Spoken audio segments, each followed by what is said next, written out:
I mentioned that Kevin James is starring in a Netflix movie, an Adam Sandler movie, and it's based on Sean Payton's one-year sabbatical from the NFL. He was suspended, goes back to his hometown to coach his son's Pop Warner team. Kevin James plays the role of Sean Payton. The Sean Payton, the Saints head coach, joins us on the program.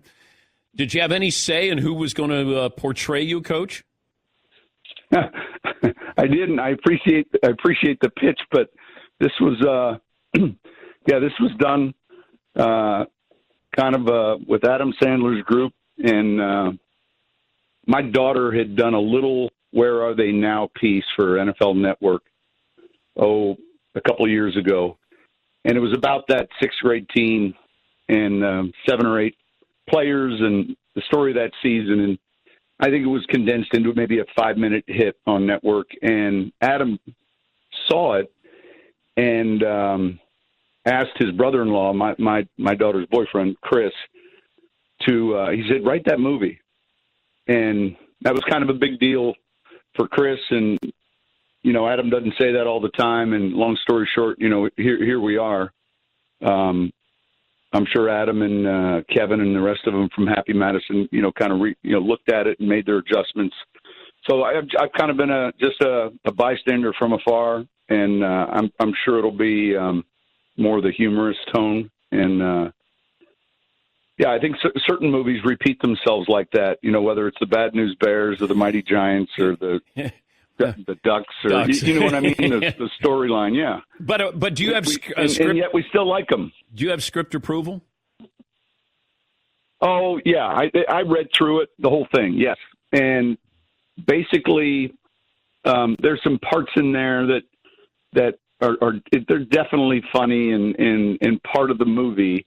And more importantly to me was my ex-wife Beth's thoughts, and my son and my daughter, all the people around me. When you get to where you're 57, you're not as worried about what other people think. But I wanted to make sure that my children and Beth felt good about it.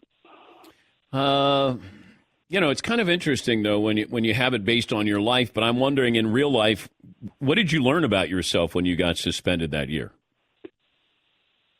Well, I would say there were two things. You the first month, you're livid, you're angry. You I'm going to call it a sham, and try to be kind. But you go through that like you can't believe the way it unfolded and what was being said or portrayed by the league office.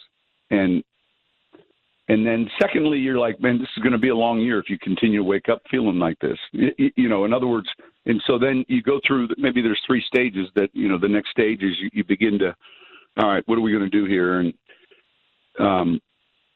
I had recovered from an injury that happened actually in Tampa Bay on the sideline. And so I began working out quite a bit, ran a half marathon, training like daily, and then coaching this team I was an assistant. I wasn't the head coach. I was the offensive coordinator of this 6th grade team that had not really had any success. And here's the thing though, this sounds crazy, but it's still the same. You're teaching. There's a dynamic that you want to communicate a subject matter, and you got to figure out what wins, and then you got to figure out how to do that to win, and then you start winning, and then the players believe, and then you win some more, and then they have confidence, and it's the same with the 6th grade team as it is with an NFL team.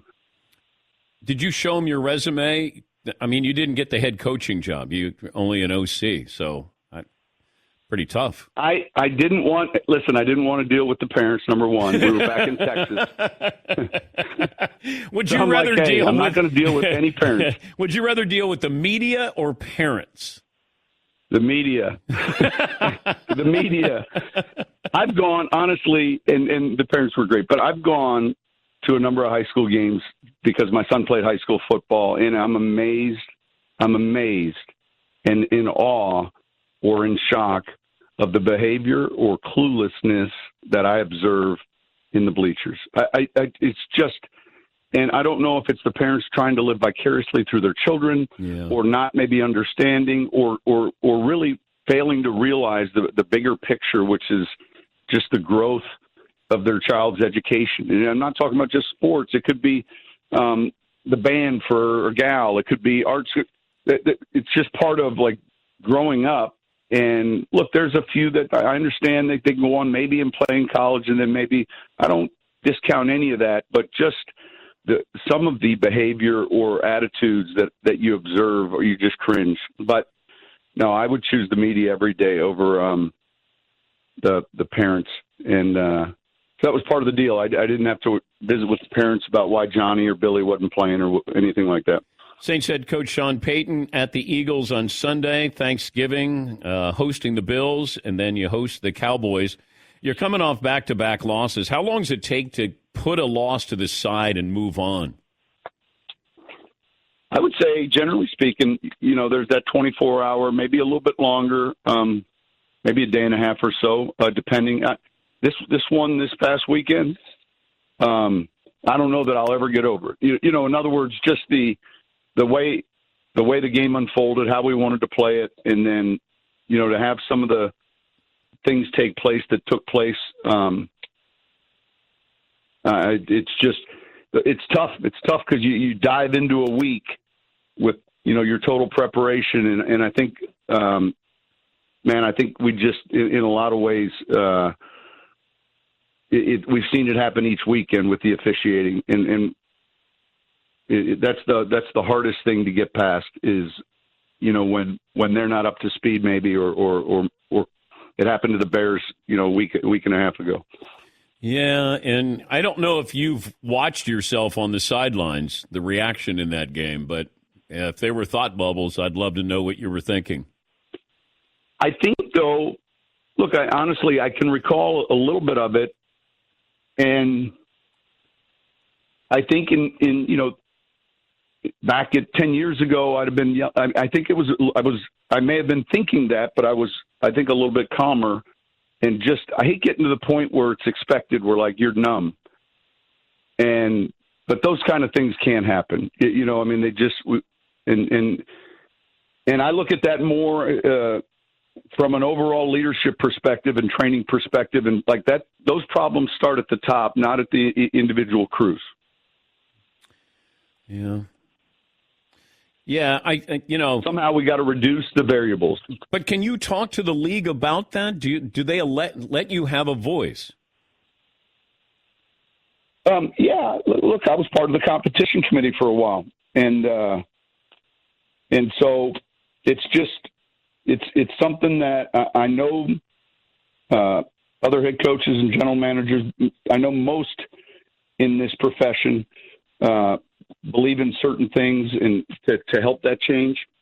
And I know there's a number of people in our positions that believe these guys should be full-time. That they should be coming back Monday in centralized locations. How are 17 crews ever going to be on the same page when there's a conference call or a Zoom call, and then, But that's for another day right now. But, Coach, the stakes are too high, with what's going on with gambling. This is big business. We know that. The NFL can afford full-time officials. Listen, I would agree with you. Don't you want to say to the betting public, we're taking this seriously. We have to improve. Yes. We have to. And look, everyone watching and participating and involved in it deserves better. How close did you come to getting OBJ?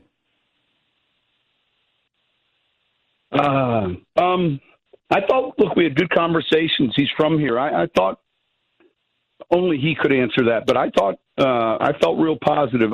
You're in the middle of game week, so you're preparing for another game. And look, if he's truly interested in coming, here's our pitch. Here's what we think. And then at that point, he can sort through that. And we had several conversations. I would say close. The question would be, all along, if LA had an opportunity, I knew that's where he was going to go. And I don't think Los Angeles really was an option until maybe middle of the process. I would say fairly close, but I think only he would be able to answer that. I wonder if Drew Brees was still your quarterback. Would you have landed him? I think L.A. I'm meaning that sometimes it didn't matter? It's just an area. Okay. I think it. Yeah, I believe that. Yeah, I was just wondering about that. That you could have him come back home and he can be the featured wide receiver. Like, I don't know is this like your recruiting pitch, as if you were a college coach when you're trying to get somebody? Well, I think in a very small, just in a very small, quick 2-day process. I think this ultimately, and I can, in recruiting, for instance, there are certain bullet point things that you need. Who are the decision makers? What's most important? And I think LA was important more than I think Los Angeles was important for him. And I think that I get it. Where do you stand on the taunting rule? I think it's being over officiated. I sat in on the discussions.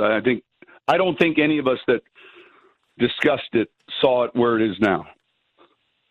Who was asking for it, Coach? Because I didn't know that it was this real dilemma. Like, this is a big problem in the NFL with taunting. Yeah, look, I think but in fairness to that question, it's like anything else. The line's got to be eventually bright. When you start having players stand over players, crawl over players with their crotch, that there's got to be like, hey, if you and I watch a game and we say just sit next to each other and turn to each other and we say taunting, that's probably a taunting foul.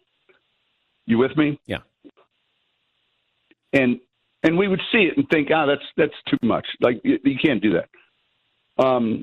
But I think then therein lies the challenge of communication as to, hey, I'm going to show you 50 clips and you tell me which ones you think should be called taunting. And it's no different than roughing the passer. So what's the first word? And it's roughing. And so if I turn to you and we watched a game, I think we'd be able to say that's probably roughing. But I don't like the word roughing the passer, because if I graze your helmet, I didn't rough you. And why can't that be a 5-yard penalty? No, I like the word roughing. Why? All right. And I don't want to call anything if I graze anyone in football. Oh, okay. But they do.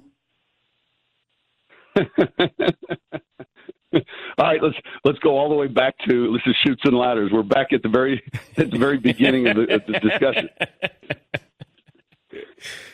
I don't want you to get fined, Coach. No, I won't. How much have you been? Well, you lost a whole salary, but except for that, how many times have you been fined by the league office? By the way, I think once. Why didn't I never understood that? And I know it's not my money, but man, I would have been livid. Like, you're going to take a salary away from me the whole season? Like, I'm mad on your behalf. You're over it, maybe. That was I'm not ever. That was the first 2 months that we talked about before. Man, it was the anger, and it was done. It was done. It was a way to try to circumvent really what the rules at that time were, and it's $500,000 at that time for a league employee. But, that's a lot of money. How about we talk about your team? How's your team doing, Coach, going into this game again? I've never been able to come on the Dan Patrick Show, and for a brief moment via telephone, feel like I made him awkward or uncomfortable, and I just felt like I did that. So team's doing good. We're banged up a little bit. We go to Philly. We do have this unique not Thursday night game, but it's unusual. We play Thursday night Thanksgiving, and then we flip around and play again home Thursday versus the Cowboys. So we're going to see the Eagles, and we're going to see the Bills, and we're going to see the Cowboys. And I don't know, that's 3 games in however many days. But so I think part of being the head coach is just being smart relative to how much time we're on our feet and how to manage the practice schedule, those type of things. What do you do against Tom Brady that other coaches don't do? Why are you successful against Brady? I think this. Number one, I think we have a good defense. But you know what I mean. I think, and if you have a good defense, then I think that's part of it. It's a hard-fought game. Unfortunately, we weren't in the playoff game, and I think there are a lot of things that go into winning.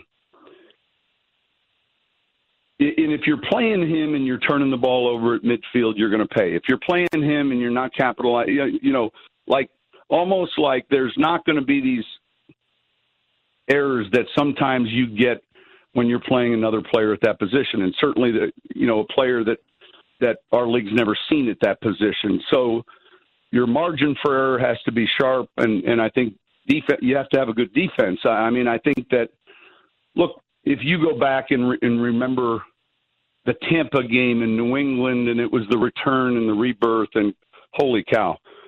All right, it was unbelievable the media attention to that game, and man, New England's got a good defense, and that game was, I think, down to the final score with a rookie quarterback, and so I do think it starts with obviously a good defensive plan and understanding maybe some of the basic principles of how to win and not how to lose. I still think back when I think of drafts, and you told us that hey, we were trading up, we were going to get Mahomes, and then you ended up taking Lattimore, who's obviously a very good player, but just that, what is that? Well, we didn't know at the time, so I don't know if you were like crushed, where like we got Mahomes, and then you don't have Mahomes. And what's that feeling like when you don't get him? At the time, realistically, you have a small bubble there. We're picking 11. And so this is, I think, what happens in a lot of draft rooms. You have to have at least as many players in the bubble as there are picks, or you don't have a pick. Like you have to like. And I knew it was Lattimore and Mahomes in this cloud, and there were 3 picks left before it was our pick. So you're getting to a spot where when there's 2 picks left and you have 2 and you're getting one of your guys. And so Lattimore, we didn't think was going to be available. And here was the question in a nutshell. It was help your team now with the corner while you have Drew, or help your team long term with the quarterback. And we were once pick 9 was made, we knew we had one of the two choices.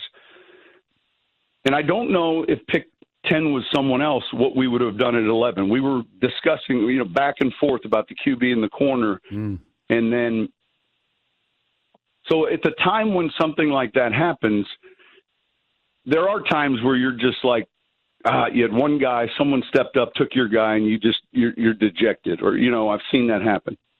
But I think the feeling was when the Chiefs went to 10, I knew right away it was going to be for Patrick. And then we knew we were getting Lattimore. Yeah. So there wasn't a room of like dejection, or it was kind of high fives. Like, man, we had no idea. We thought this corner would slip, and he ended up being the rookie of the year. But it's funny how those things can happen, and after working him out in college, we crept out of town. We got on the owner's plane. We didn't let anyone see us. It was a private workout. It was that good. I'm talking about Patrick. Yeah. Well, yeah, you just, these draft day things. I remember the Cowboys, I thought they were going to take Johnny Manziel, and I'm like, oh, my God, because Jerry's going to get involved in this. I remember. Oh. Yep, I remember. Oh, man. Right? Well, here's the thing. The funny thing about all of that, what was the year Draft Day came out? Oh, the Costner the movie? Paulie Googled it. I'm going to tell you 2014. that movie came out. 2014. All right. What was the Manziel draft? 2012? Has it been that long? 2012. Oh, no, point it's I'm same year. making is- No, it's same year, Coach, 2014. Same year. That's what I thought. So, in the movie,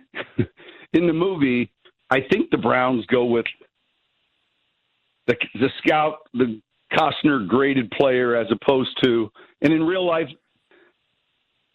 they passed on Bo Wallace. They passed on Bo Wallace, and they took Mack, the linebacker. Right, and you recall they tested Bo Wallace. Yeah. They had all these little things. If you turn to page 48 and you see this, send it back to us. And they knew he didn't look at the playbook, and they worried about his leadership. Blah blah blah. And then in real life, was Manziel Bo Wallace?